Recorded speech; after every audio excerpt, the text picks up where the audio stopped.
Howdy, welcome back to Pappawls Project. I'm out here on the farm truck again, as you can see behind me.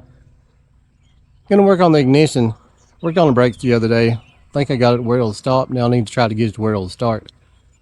And I'll show you why I'm working on the ignition. Come with me. When I got this truck, I was rummaging through the stuff back here and have an ignition coil.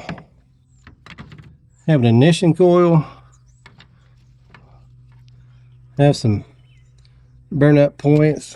I dug these out. Points.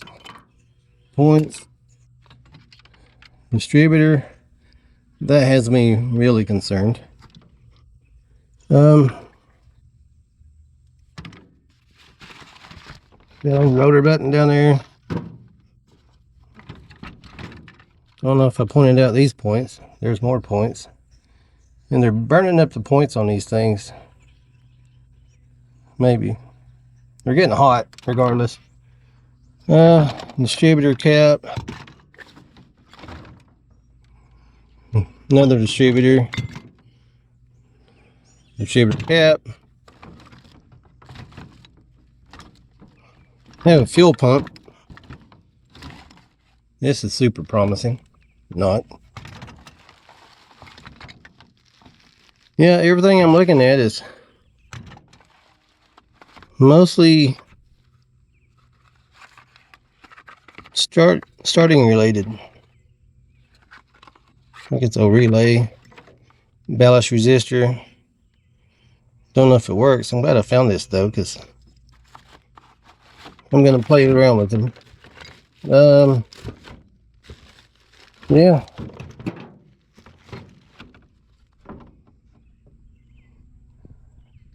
I don't know what that is. Might be a horn. So, little carburetor tore apart. Like a 4-barrel at one point. Probably no barrels now. Looks like another rotor button. Probably some other ignition stuff down in there. So, as you can see, people have been working on this thing. I'm about to work on it. Now, since I saw the distributor, it makes me wonder if the timing's still right on this. And I pulled the old ignition coil out already. It used to be here. It is a Edelbrock 45,000 volt. I think those have 1.4 internal ohms. I know that because I'm getting ready to put a new one in. The ballast resistor, for some reason it reads short. Should be like 1.5 ohms or something like that, 2 ohms, whatever. It's to help control the voltage going to the points. If you don't control the voltage going to the points, then the points burn up, as you saw on the back of the truck.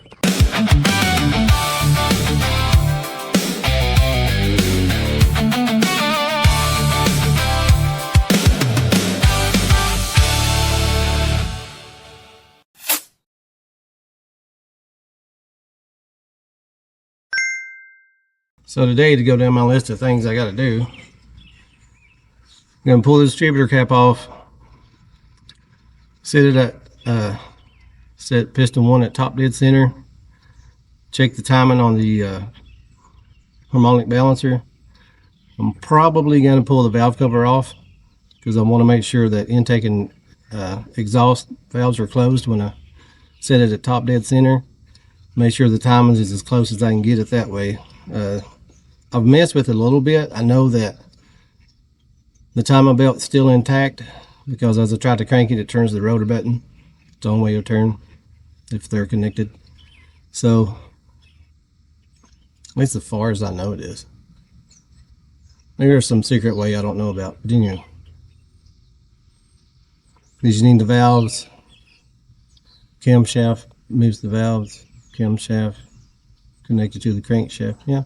Pretty sure it's timing belt. Anyway, when I was working on it, I got the spark plugs to points, which is about 35 thousandths around about. And I'm switching over to electronic ignition. Not to be confused with the HEI. I'm not doing high energy. I'm just doing, it's a Pertronix Ignitor, something like that. Pertronix ignition. And getting away from the points, only because I needed a condenser for the points. I needed a new ballast resistor. When I got to thinking about it, do I want to adjust the points all the time on this thing? No. Those are hideous for always needing adjusted, so I don't want to adjust them. So I'm going to go with the electronic ignition. Eventually drag the water hose over here, because I'll hopefully, if everything goes right. I was confident the other day when I changed the oil on the Traverse, and it went horrible. I got a video about that coming out or already out. I don't know. We'll see. Anyway, we're going to jump on this so we can get done. So we're digging in here way back yonder. Probably going to film the side of my head. There's a bolt way back here I have to get.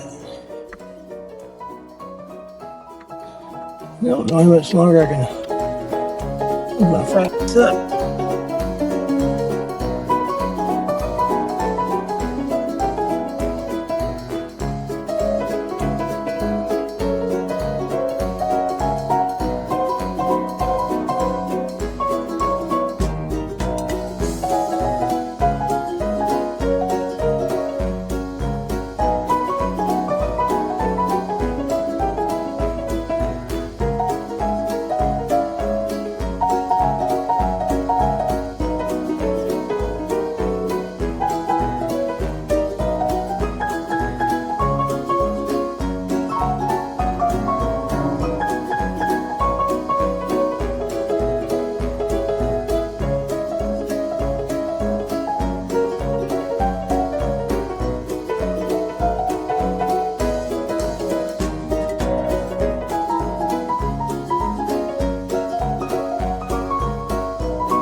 That is not the right stroke. Both valves are completely open, so that's on the downward. Let's keep going. Smart man would probably take all the spark plugs out. There's a couple of reasons I'm doing this. One, just to check the timing, make sure everything's copacetic, and two, probably gonna pull the distributor out. Both valves are closed. I got a 10-degree initial advance on the harmonic balancer. I think you can go between 10 and 15, whatever you feel like. So all this to confirm. Both valves are closed. It's that top dead center. So if I can set the valve cover gasket back in place, the valve cover.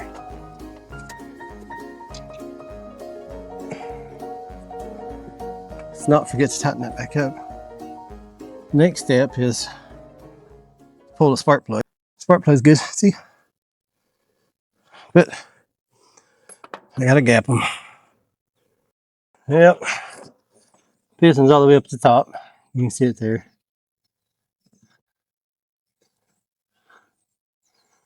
Not much to look at, except for a piston. It's corroded and dirty. I'm gonna call it top dead center. So the next step is, I guess, pull the distributor. Where's my marker? Dang it. I don't have a marker over here. I used to. Did I eat it? Maybe. Oh yeah. I've been meaning to spray these hinges. Found it. I've done the rotor button here, round about there. March it down here so I can line all this up when I get ready to put it back in. In theory, I could have took the condenser from the ignition coil and swapped it out with this, but I still would have needed a ballast resistor. It just wasn't worth the effort. The condition on the condenser on the ignition coil is to help reduce EMI so you don't get static in your radio. Considering I don't have a radio, I don't think it would have been that big of a deal to replace that sucker. But we got one bolt to take out here and pull the sucker out, so let's do that. I marked my water pump down here. I marked the distributor here, lined up with the rotor button, and pulled the vacuum hose off of it. So all I have is this bolt down here to take loose, and I can yank this out of there. I have the top dead center, 10-degree advanced ignition. Check the valves, do a borescope down in it, verified that it's compression stroke. Verified the valves are closed. Now I just need to verify what size bolt that is. Since my ratchet's in takeout mode, I guess I just use a ratchet. If I screw it up, feel free to make fun and laugh at me in the comments. One thing you do need to see is the gears on the distributor that connect to the camshaft. They're like angled. So when I pull this out, this is going to turn. See? And that's why we mark everything. So when we set it back in, I can actually, in theory, mark the rotor button here to be lined up there when I put it back in. And it should turn it right where I had it. We're going to take a moment and inspect the gears on it. Make sure all that's copacetic. All the gears look good. Turns good. I actually went through the trouble to set the points on this, but don't matter now. So let's get out of the sun and change that over. Now we're over at my super duper workbench.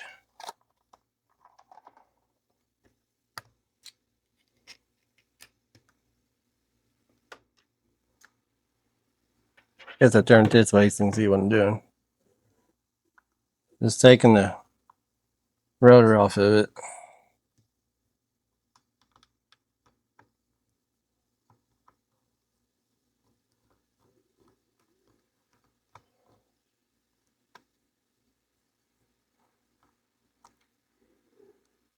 Yeah. I'm doing what I always do. Take a moment to kind of look at it and take stuff off of it. I've looked at this I don't know how many times, so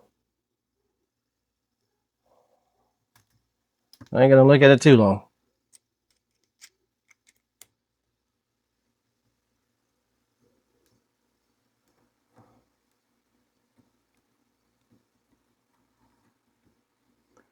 Maybe you can see. Just taking all the wires loose.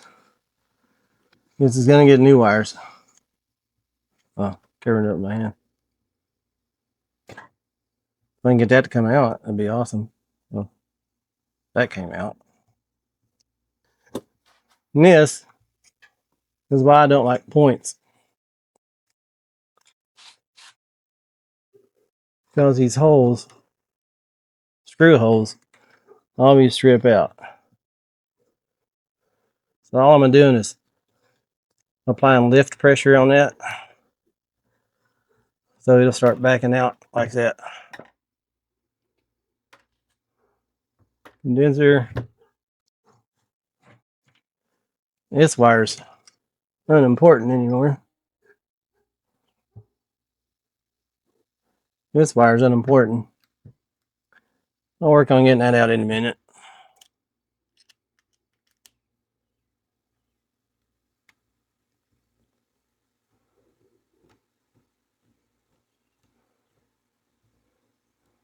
Take the points off there and there.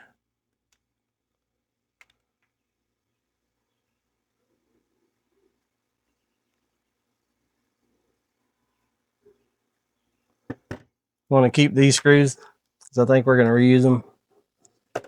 Then the points are out.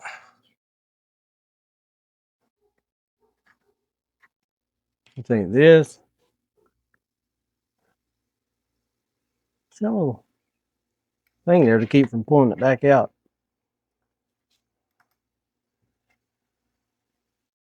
So, the question is, do I have wire cutters over here? I don't think I do. Let's go get some dang wire cutters. I found some.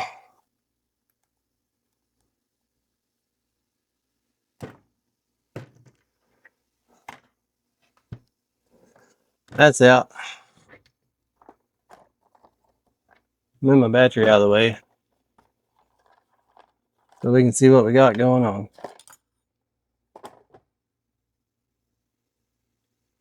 We have the electronic ignition.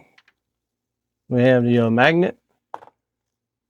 We have some stuff here too.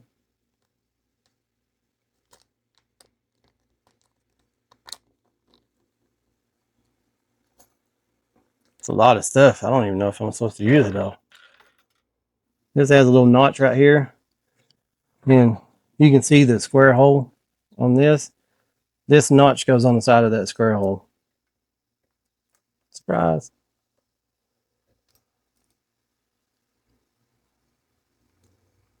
Of course, I got it on the first time. Now I won't go like, oh, there it is. The screws should just fit through there. Now we're going to run the nuts down on it. Let's not jump the gun on stuff because we're doing this for a reason. This magnet needs to stay above the electronic piece.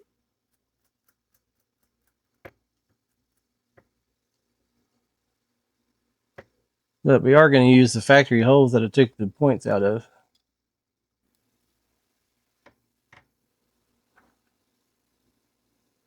So I can get all this started back in there.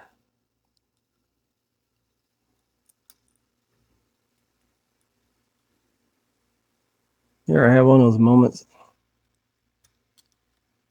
I'm kind of glad you started something, but sort of wish you hadn't. And that's where we're at now.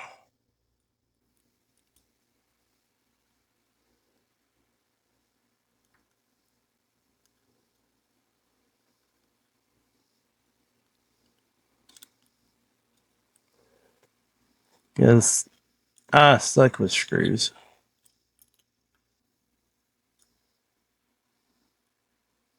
There's the hole.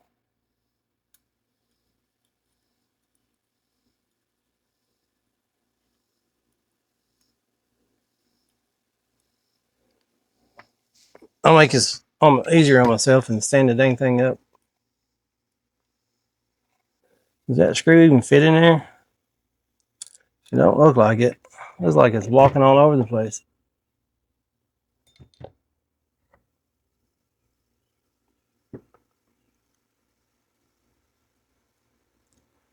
Now I reached a point in my life that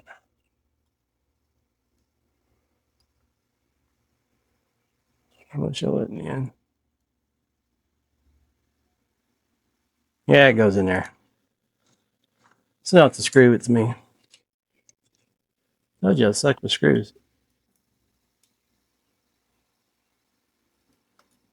Get that started in by hand.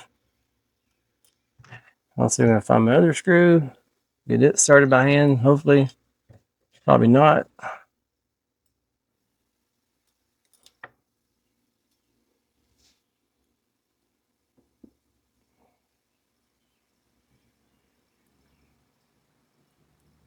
Screw that.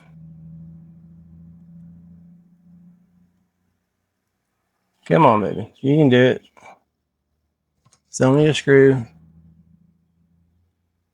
Believe in yourself.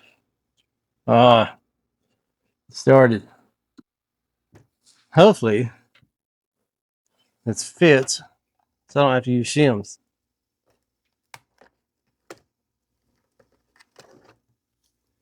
And it tells you that on the low end, it should be 10 thousandths, and on the high end, it should be 70 thousandths. So what I'm going to do is take my 30 and 32, and all we're doing is sticking them in here and rotate this. Let me get my 70. Let me make 70. Can I make 70? I don't know.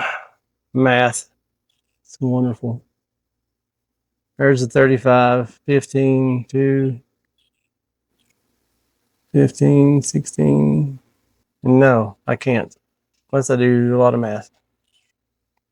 Well, I go that way. That's 31, 44, 44, 57, 68. So what I'm doing, 12, 13, 14, 15, and 16. The math is correct. It's 68 thousandths. So we're going to smash them together and shove it in there. And if it don't fit, that's what I want. I'm spinning this around. This is why you got to mark your rotor button and everything. By the way, 68 thousandths. As I was spinning this, you got to a point and slipped in. That's more than 2 thousandths off. So between, to tell you the widest the gap should be is 70 thousandths, and the most narrow it should be is 10 thousandths. So you're trying to find a sweet spot in between there.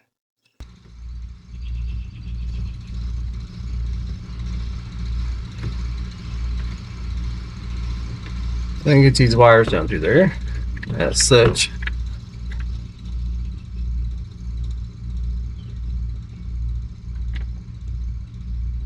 See if I can get this grommet in there.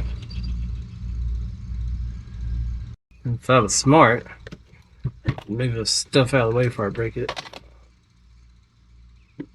And start at the bottom. See if I can get that seated. And work my way around to the top where I can see it. And then I'll know I have the grommet in there. I'll be dang. Who'd have thunk it? These are probably for the thrash, whatever that is. I don't know what it's called.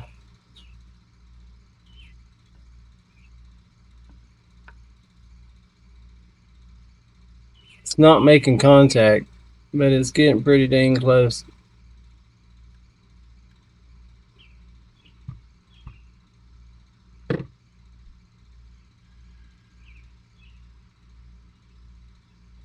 I can knock that pin out and try to take it out of it.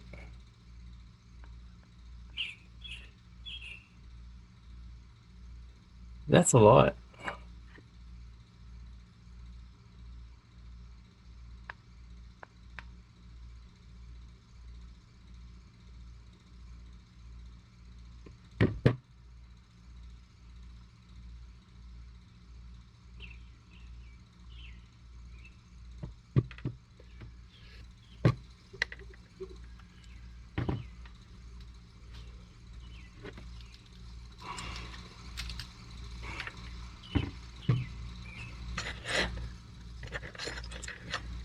I mean, worst case scenario. It doesn't work and I have to buy a new one. Distributor, that is.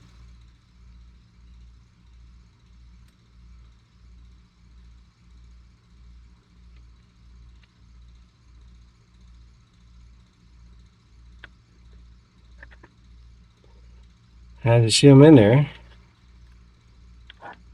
Now it has two. Sweet.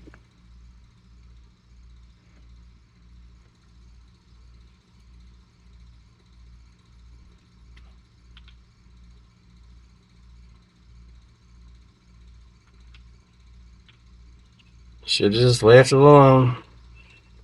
That's what I get.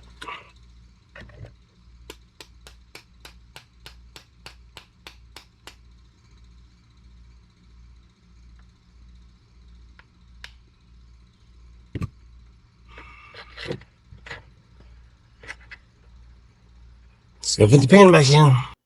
Shouldn't have to do too much math now. I think it's just, I'm going to take a 30 and a 32. So see if 60 thousandths fit in there. It fits there, but it's snug. So that's the only place it's snug.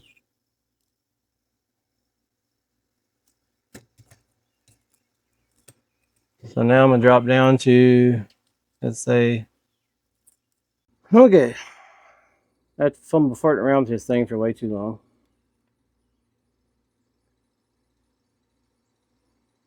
Knocked the pin out, put a shim in here. Got rid of the plate, which is probably bad. I don't know. And it's oddly enough 0.7 millimeters on that shim, but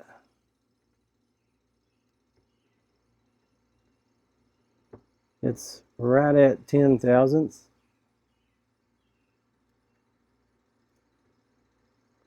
I can get my 10 thousandths in there. So it's right at its low point. I'm gonna leave the washers off this time. I'm gonna call this extremely fortunate that I've made it this far. And apparently the Jeep gods are staring down on me, so tell me I'm doing stuff wrong. What do I need to do now? Oh, tighten these nuts up. Can I do that over here? I feel like I need to socket. Do I need to socket? I don't know. So we made it back to the truck. Go ahead and put the distributor in. Ooh, wire nut. That's a keeper. Still good. Right on. So we have the distributor and empty brake fluid jugs over here for some reason. So remember the mark? We made to drop it in.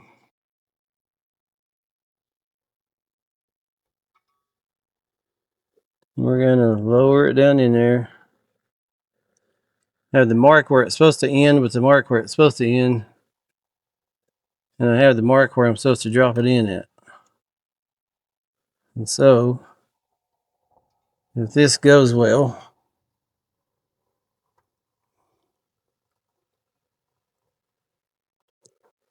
it should, in theory, slide down in there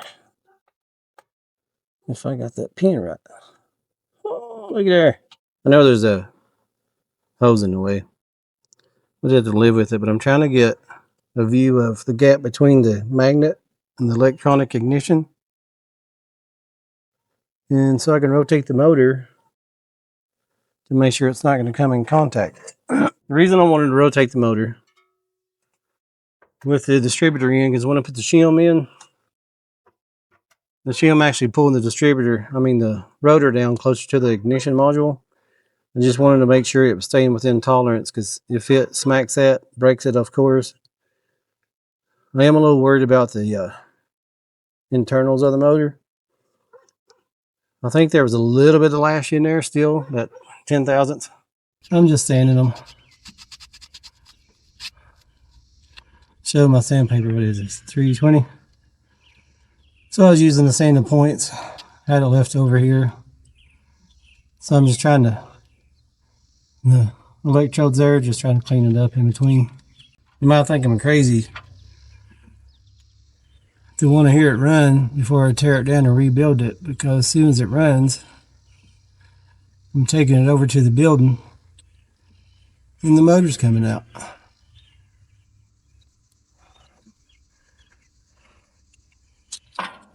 I just want to make sure it's for a good reason.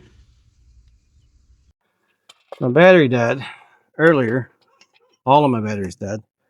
And what I did while the batteries were charging was finish gapping the rest of the spark plugs. And that's about it.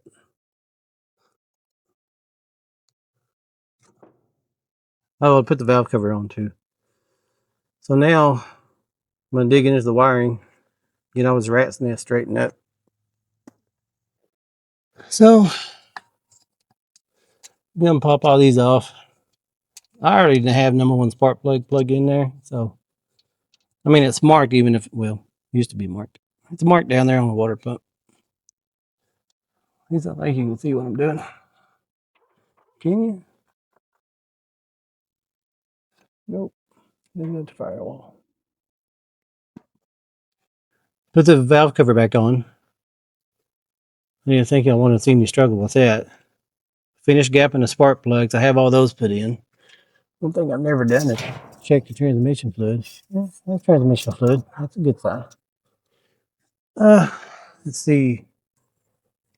So now I'm going to untangle this rat's nest. And as you know, I've numbered all my spark plug wires. So I'm just going to try to pop everything free. Can I do it one-handed? I doubt it. Can't do anything one-handed. Maybe it goes this way. Maybe it don't. Maybe it goes that way. Oh, yep. So pop that off. You know, I forgot what I was telling you.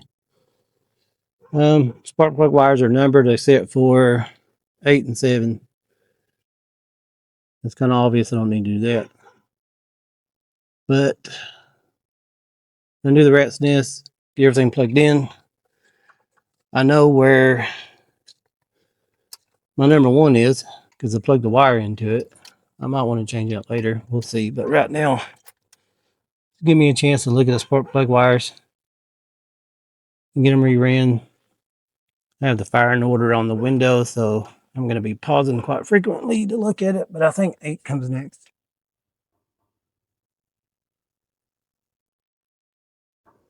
1843. So there's 8. Ignition coil. There you go. There's a plus and a negative. I just point the negative toward the distributor. It's easier for me to keep track of. And I also try to figure out what size those nuts are. 5/16. Sadly, when I put this in, nobody's going to see Edelbrock on it. I don't think you really need to. I don't think it's really important. Leave the bottom washer on there. And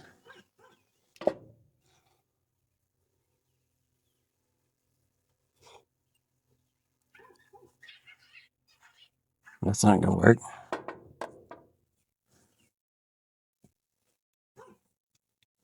But kit came with ring terminals, so we're going to put those on there.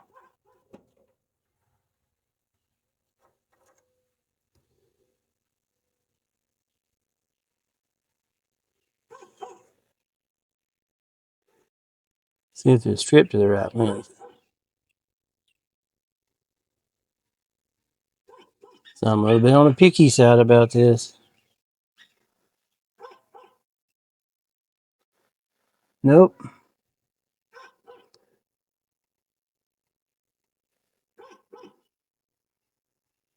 It's not the right size. Is it the right size? I don't think it is. Nope. Go one down. I thought it was 14 gauge, but apparently not. Anywho, UL 486A. The proper crimp of a wire. I don't know what that is. But proper way, you should have a little bit of wire sticking up through there. There's a red dot, red terminal. Put it on there and squeeze as hard as you can squeeze. Because these don't ratchet. Then do a little tug test. Tug it. Pass the test.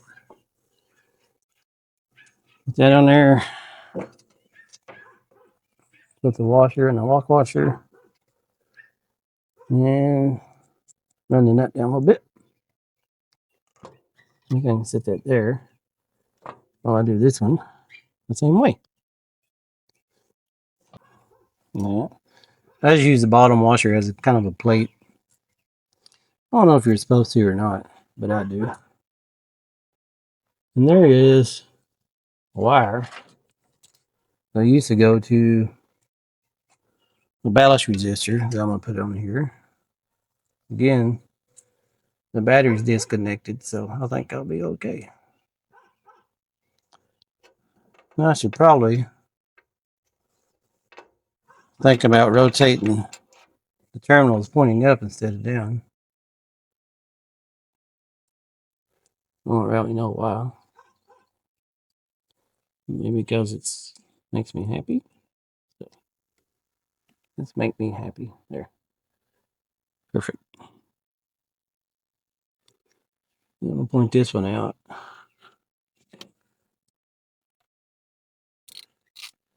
I'll tighten these down. Again, snug and a little ooga. Run that down. Snug and a little ooga.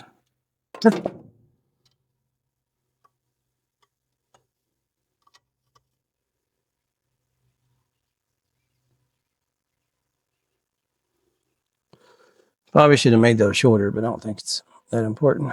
Now I need...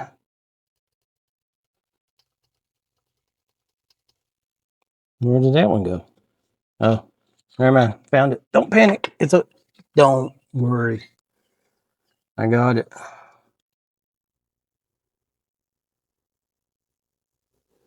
And I'm going to snap in there. And do... I have to say bad words in my head.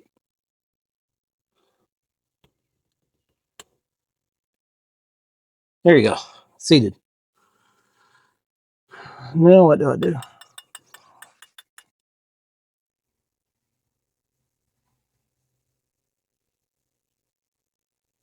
Well, I installed all the spark plugs. So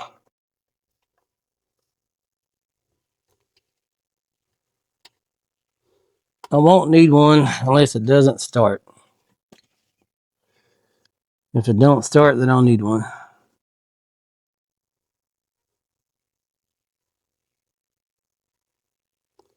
Surprisingly enough, now I'm nervous. Okay. So now, fire test, I guess.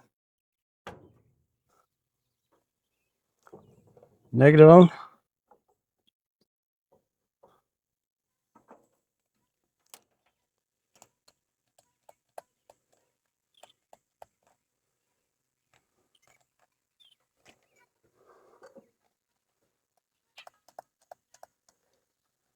That's not good.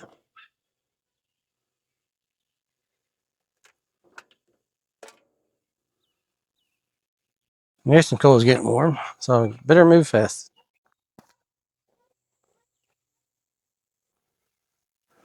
Put a little juice down in there. I think I blew a fuse, but we'll see.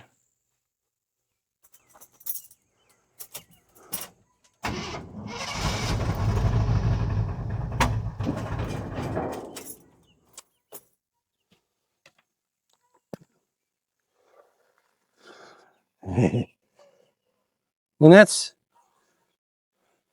that. Keys out, disconnect the battery. Coolant. It's gonna be water. And I gotta run a fuel line. I think I just wanted to show you real quick what I did. So here, my fuel line. Where's that? Oh.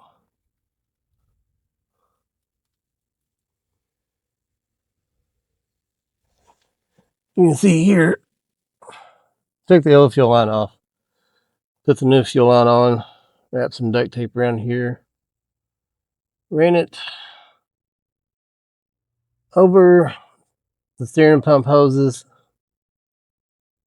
over the frame, ran it over the frame through here, and just tucked it in, snaked it along here. I don't plan on driving it far. And up through here, and into the bed for my handy dandy gas tank. It has this because that's about to pop. It's been in the heat too long. Yeah, don't leave you sitting out in the sun.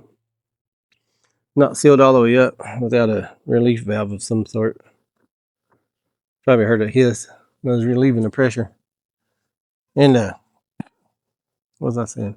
Oh, this particular model came without a gas tank, so I'm using this for a gas tank. Even if it had come with a gas tank, I don't know when the last time this truck ran. So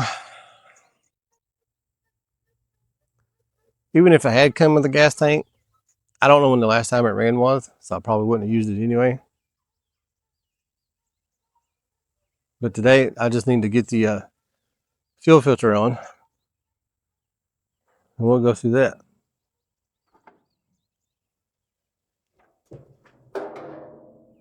Hey, look, I remember to disconnect the battery.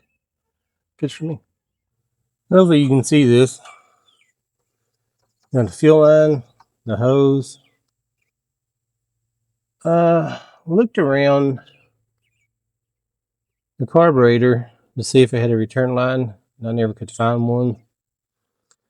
And then I looked, and apparently the fuel filters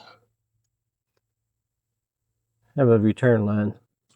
This top one, it goes straight up in the air, so when you install it just how you look at it here.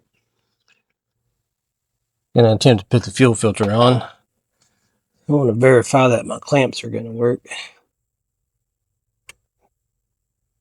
And you have to remember, I had this running yesterday, so everything is full of fuel. Let's make sure. Yeah, I think it is. So what I'm going to do is slide this down there. Find out where I can put my fuel filter. I think that should work, right?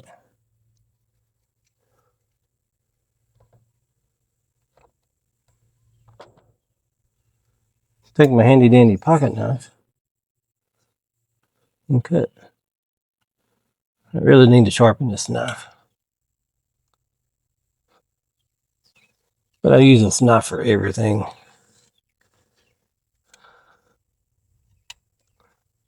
So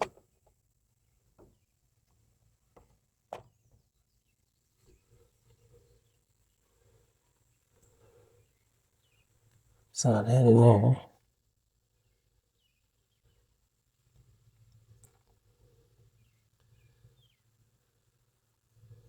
Well, I gotta turn the clamp around because I can't get to it where it's at.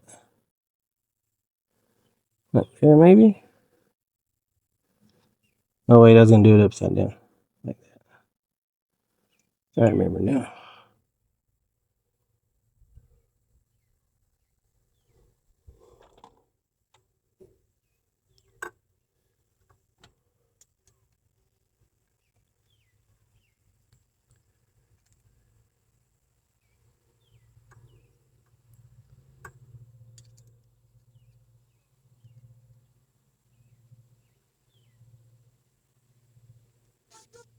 Tighten this clamp down.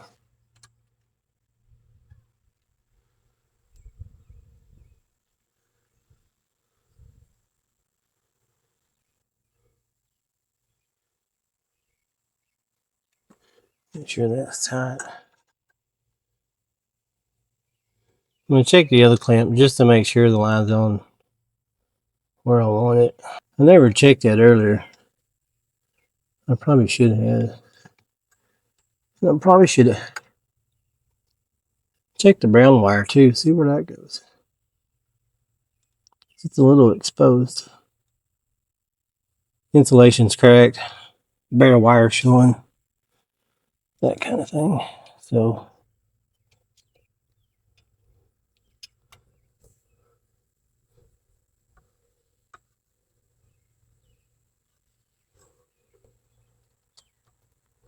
let's loosen this up some more so I can spin it without spinning the fuel line. Because we need the fuel filter to stay like it is.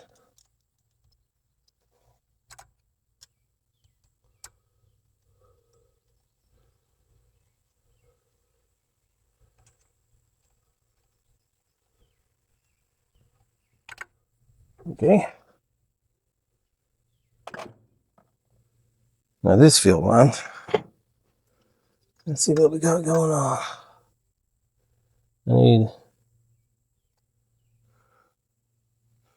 cut this flush.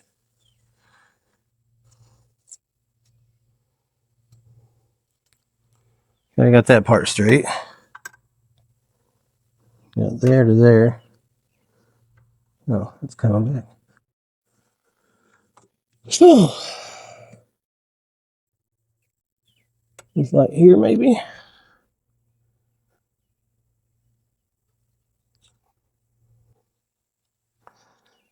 Fortunately, I have enough that if I screw up, I can try this again. But I'm hoping I don't have to try again. The problem is, I think I can get the 5/16 fuel line on. But I don't know if I can get the return line on. The return line is the one that I really, really want. So, slide this onto there. See if I can get this onto there. With a clamp, preferably. Dummy. Yeah. So, I've never used these little wing nut clamps before. I don't know if I like them yet. Because in my head, I always think they're going to break off. But I've seen other people use them. And they've survived. So,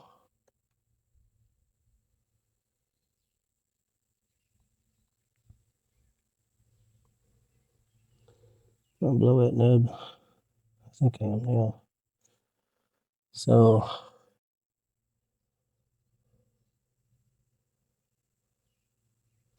it's got rubber in the slots, so that might be good. Now, return line. What did I do with the return line?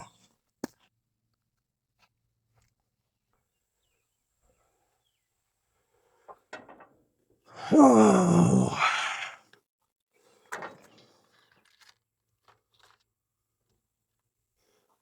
For those of you wondering, return line is 1/4 inch. Main line is 5/16.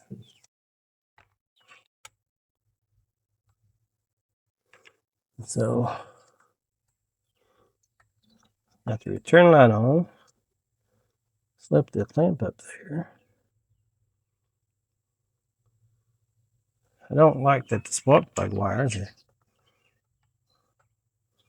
laying up against the fuel filter. So, do a quick little, what's that thing?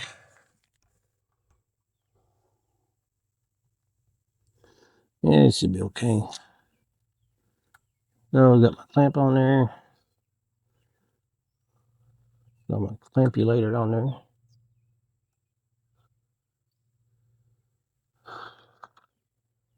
I think we have a fuel filter in place.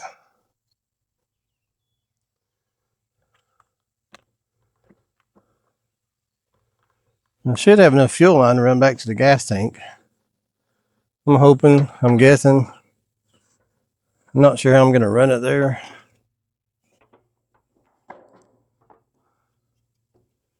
Maybe take it through here.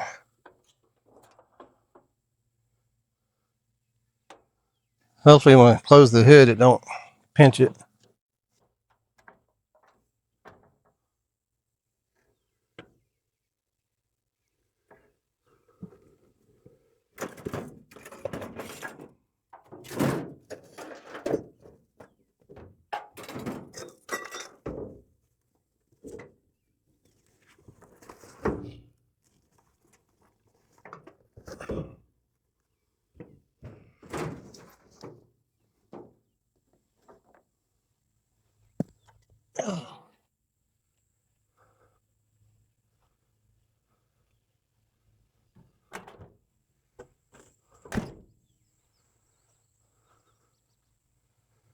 Somewhere along the way, over the years, people really worked on this truck. Showed a lot of love. Now I'm going to try to get it cranked up and check for fuel leaks. Here's hoping and praying. Oh, I need fuel. I'm a dummy. I don't have a fire extinguisher. I don't think. Maybe I do.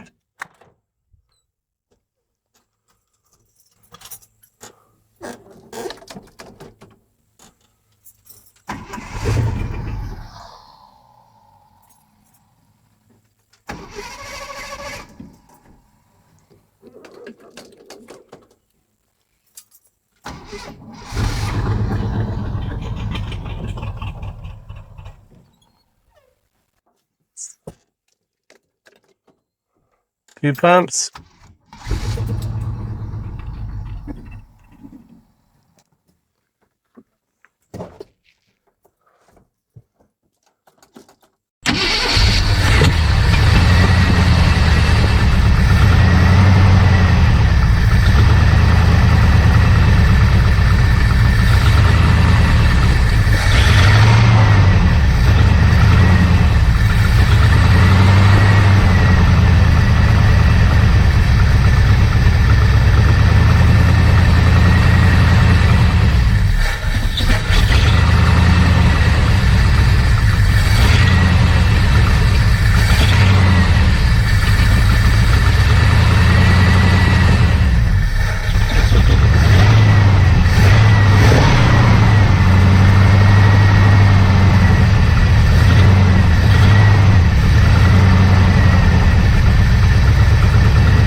Had it running. Check for leaks. Everything's dry. Nothing's dripping. Air filter.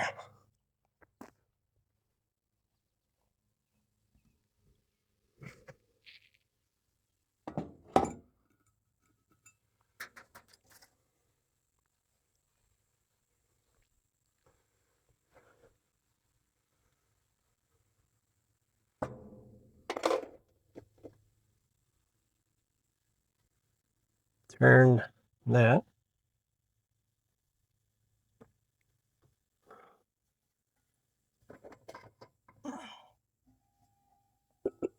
Put that there. I don't think I have a nut to fit that.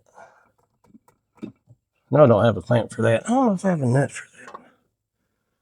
That's okay. Ignition coil is staying cool with the key off and the battery connected. That was secretly one of my concerns. I wanted to get this running and driving to know what I was dealing with. I already ran the borescope down cylinder 8 because these 360s are notorious for like high rev, high RPM oil starvation on cylinder 8. So I ran the borescope down cylinder 8. It scratched up. Looks like piston slap maybe. But I couldn't really see any crosshatch in there. And so that's leading me to know that I need to rebuild this motor. I want it running and driving so I could take it to my work area and pull the motor out and start rebuilding it. Why? Because I'm an idiot. But I'm going to try my best to rebuild it as cheap as possible because, well, I'm a tightwad. That's why I've kept most everything stock as I could. I already spent electronic ignition, a new coil that I had to get. Thank you to whoever burned up the last one that didn't use a ballast resistor, but you know, that's neither here nor there. Got fuel line. I didn't want to carve up the fuel line to do what I needed to do because I plan on using that to run to a new gas tank whenever I get a new gas tank. But my whole goal is to get this running and driving. My whole goal is to get this running and driving, and hopefully, fingers crossed, I can be in the lineup for the world's longest car something. I don't know. This fella on YouTube that's got plans, and bless him, he got mad because he was involved in one they just did in Kansas City or something and got pissed off about it, and he's doing the right thing, and I want to be part of it, and hopefully I can get this thing up and running and I can get it there. That's my goal. Am I giving myself a window? A tight window. Because there's a lot I'd like to do once I pull the motor out. Clean up the engine bay. Clean up the frame. I don't think I can do it all in less than a year. But I would like to. And sorry if I don't keep staring at the camera. I'm just trying to take in all the beauty that is. Because, come on. J2000 with a 360 in it. How can you not love it?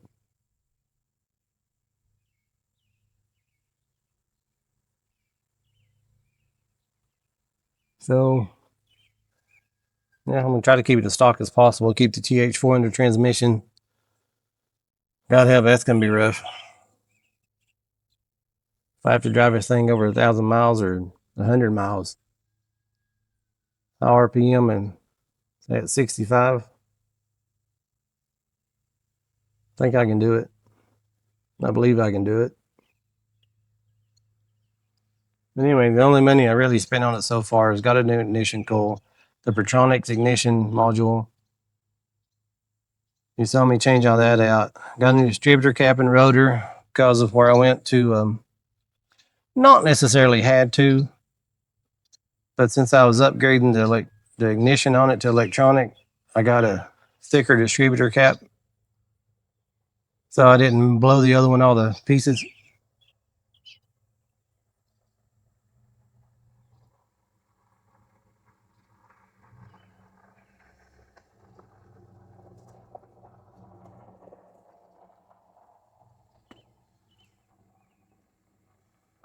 A fella slow rode it. Look at my truck. Older folks know about it. Amazingly enough, there's some younger folks that know about these trucks. They love them. Two fellas that helped me get it back up here to get work on, they fell in love with it at first sight. Their buddies are in love with them. I live in the mountains, I guess. Little Southwest Virginia area. So they do a lot of mudding. I don't want to make a road princess, but I don't want to fix it and tear it all to crap either. Decisions to make. So I'm going to keep tinkering with it. I want to buy the fuel filter for it too. I had to buy fuel lines, but that was inevitable. Really, the money I spent, I'll break it to you this way. The money I spent on it isn't money that I'll have to spend again. Because I knew I wanted to get away from points. So I went with the electronic ignition, the Pertronix. I didn't want to do an HEI because I wanted to keep it looking factory, stock, whatever. So I wanted people to see the ignition coil. One thing I'm going to do is take their ballast resistor and gut it and just straight wire it. So I'm eventually going to run through the ballast resistor to make people think I'm still running points. It's just for appearance. It's really for me. I think I'm going to go with stock everything if I can. I might have some modern upgrades. I might be 3D printing some stuff here and there to put in. Pull the horn out and the pieces broken on the horn were already broke. So I've already 3D printed replacements for that. I'm looking at 3D printing some bezels for the headlights and headlight holders, really. Because these old timers, I call them old timers. I'm one of them now, I guess. They come up with some crafty stuff to fix everything.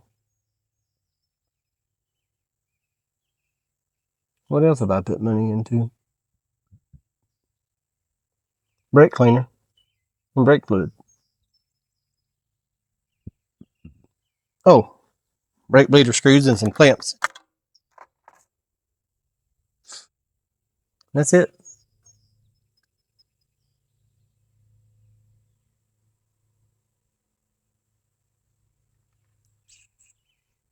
Is there anything else? Can't think if there's anything else or not.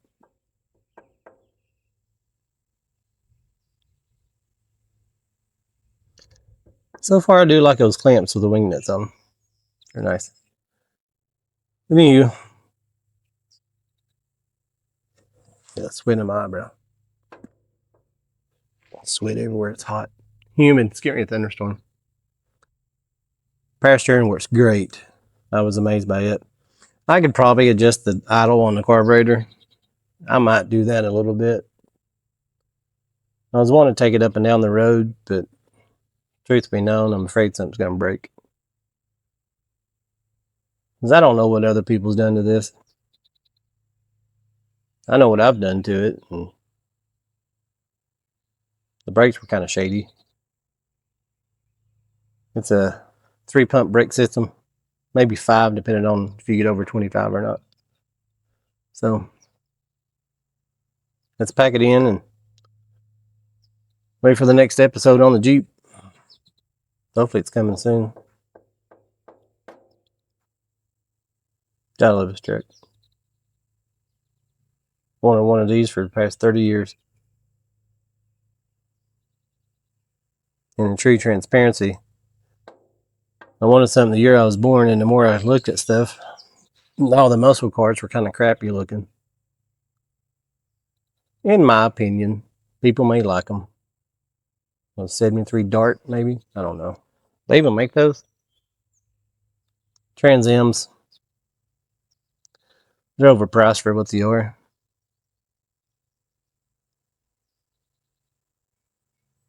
But for 30 years, I wanted to, well, yeah, 30 plus maybe.